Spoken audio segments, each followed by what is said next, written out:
The war with Iran has many Americans wondering about the possibility of an attack on U.S. soil. Iran's retaliation for airstrikes by the U.S. and Israel has touched at least a dozen other countries in the region and elsewhere. Here to talk about that threat and how you at home can protect yourself are two former counterterrorism officials, Sam Vinograd and Joe Zacks. They are both CBS News national security contributors. So glad to have you both here. Sam, let's start with what capabilities Iran could have as a potential threat to Americans on U.S. soil. Well, Iran represents a multidimensional threat to the homeland. They seek to inflict damage in our physical spaces, in cyberspace, and in terms of the actual information that we're ingesting and digesting and circulating right now. In terms of how they accomplish their objectives, Iran has a deep bench of players they tap into to inflict damage. They have entities known as proxies, regional like-minded terrorist organizations. They have their own state agents. The IRGC is a name that's been floating around a lot. And they have also... The Revolutionary Guard. Indeed. They have also more recently developed surrogate networks here in the United States. Regular criminals that they actually hire and pay money to do things like murders and assassinations.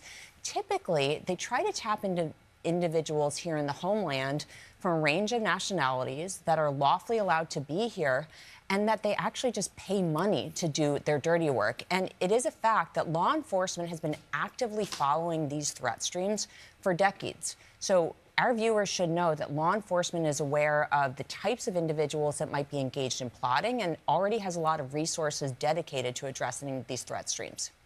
And Joe, what would be the goal of the Iranian regime to attack on the U.S.? Who would they target? What would they target? How would they target? Right. Well, I think the goal would be to put the U.S. on the defensive and for them to show the ability to take some offensive action here in our homeland.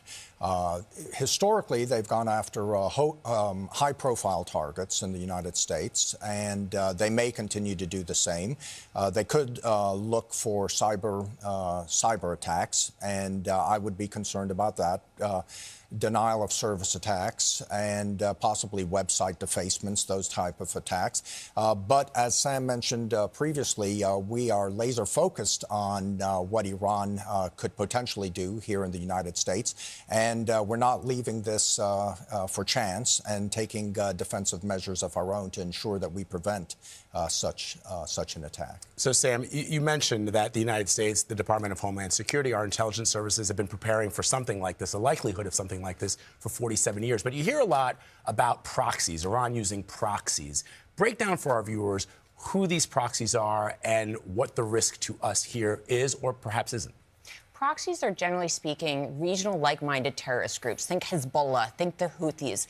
These are individuals based in the region that the regime has at varying degrees, Vlad, funded, trained, provided weapons to, given direction to, and they have successfully conducted attacks all around the world throughout the course of the regime's history. It is clear that it is an all-hands-on-deck moment, not just for the U.S. government, but for every American when it comes to countering the regime's ability to attack the homeland. And we talk a lot about government capabilities, but every individual in this country right now needs to be aware of the threat from proxies, from individuals that the regime hires. People need to think before they click things in cyberspace. They need to think before they download things. And in our physical surroundings, people should go about their daily lives. But that phrase, if you see something, say something, be extra vigilant right now. And if you see something suspicious, reach out to law enforcement. As you're ingesting information, there's a lot of disinformation circulating right now, perpetuated by the regime, as well as actors like Russia and China. Think about what you're reading on social media, who the source is. It's not just on the government right now to be vigilant. Every American has a role to play in keeping the country safe. Sam, have you made any changes in your life to try to be extra safe and vigilant? My job is to worry about my surroundings as a security analyst. So as I think about where I'm going with my family, certainly I'm considering the threat environment and the risks associated with that. But that's an individual decision for every individual. What folks do need to know is how to get in touch with law enforcement. And again, that cyber hygiene when they're getting emails from sources they may not know on social media, just thinking very carefully about what you're digesting. And if you see something, reach out to law enforcement. And Joe, just really quickly before we go, I mean, you talked a lot about how we are laser focused on what they might do. Historically, how good has the U.S. intelligence been when it comes to preventing these types of things? Because we haven't had something, so I imagine it's been pretty good. I would say we're quite good.